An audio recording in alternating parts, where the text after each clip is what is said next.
Welcome to Podnutz Daily, episode number 196. Today, Jamie joins me from StraightTalkingIT.com. And what's that site about, Jamie? What's the what, sorry? What's your site about? Well, is it just a computer repair business, or what do you do there?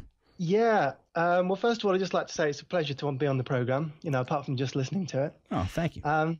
But really, the business started, I've always been involved with IT on and off, or computers, I suppose. And it was something that people would always come to me for advice. Okay. And people always said, I like it when you talk to me because I actually understand what you're saying and you don't patronize me or talk down to me or whatever. So I thought, well, I should listen to what these people are saying and think, well, perhaps I should get into computers. And the name Straight Talking IT was actually just a slogan for the business. It was like a little catchphrase. And then, I'm now turning that into the business name. So with that domain was available, I guess you checked out and you said, why not? Yeah, that was right. Yeah, I just came up with that, Straight Talk. So somebody said something once, I'd love someone to talk to me straight, or, straight up or something like that. And then I just thought, Straight Talking IT sounds good. The domain was available. And I suppose if the domain's available, sometimes it's hard to find a good domain. I know. So, if that's available, why not use it? Sure. Yeah. And then you see it and you're like, if I don't get it now, somebody might get it in the future. Yeah, absolutely. I thought the trouble is me, I spend too long making decisions. I don't just go for it. And I just thought, right, that's it. This is now going to be my new company name. Yeah. And it's good. I'm going to call it that. Yeah, it's good. I mean, for $10 a year, I don't know. I mean, from GoDaddy or wherever you got it, you can't. About the same. Yeah. Yeah, it's fine.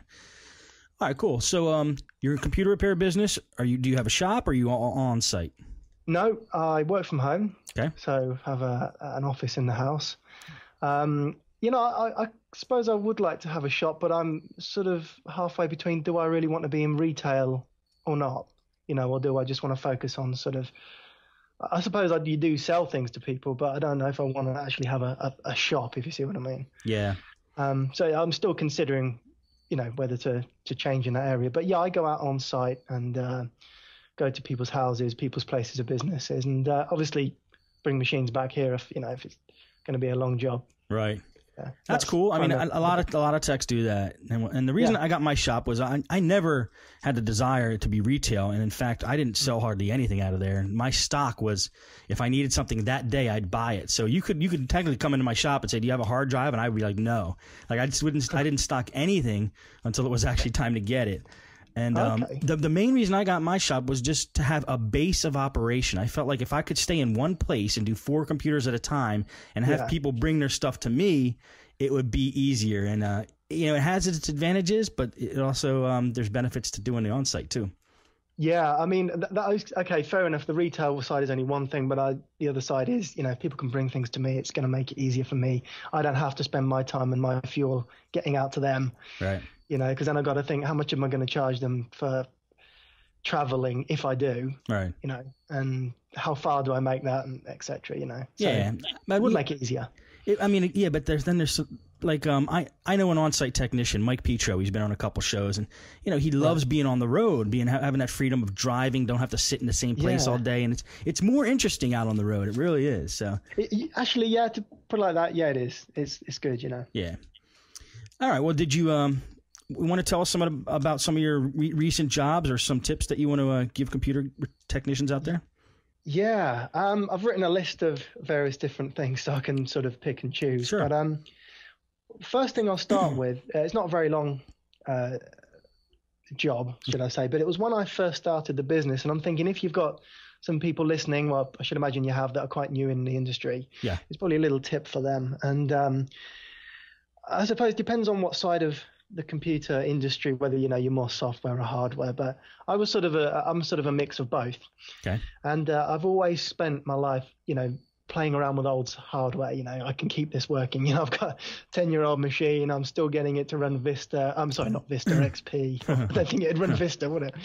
And as soon as something breaks, just replace it. And when I first started off, within the first few weeks, somebody had this really old machine. And said, oh, should I get a new one? I was like, no, I'll fix that for you.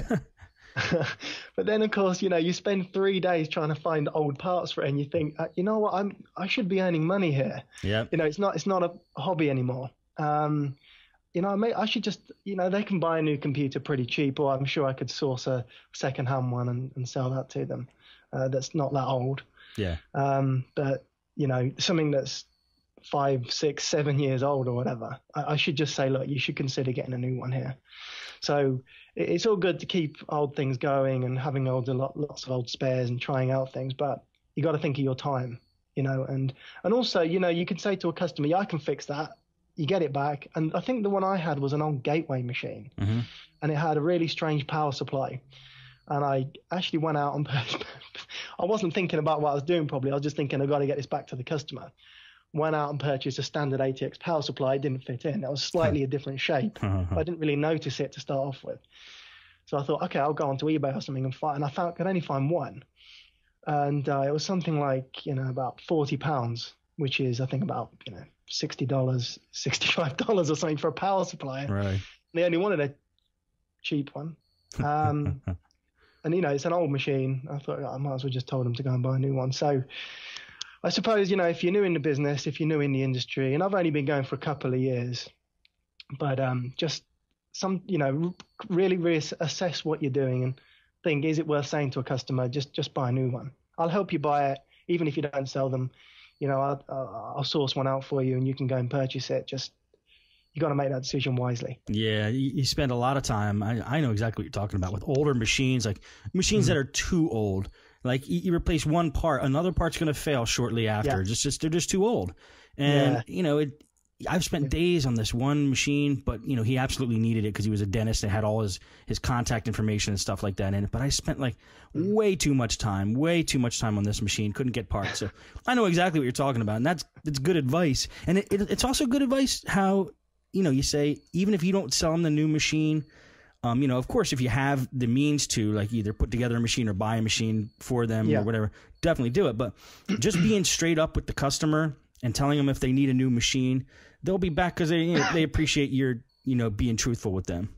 Yeah. And, then you've got, weigh up the customer, do they want to buy something online or do they actually want to go to a shop? Because there's a lot of people that I actually quite like going down to a shop and buying something rather than online. Oh, me too. If a piece of hardware fails, you just got to take it down to the shop. I haven't got to then post it off or, whatever. It's a sort of convenience, I suppose. So don't just say to them, perhaps, or there's a website you can buy it, because they might say, well, I don't want, I haven't got a computer anyway. Right. And I don't really want to buy anything online. I like going to a shop. And then I suppose, you can build up a good,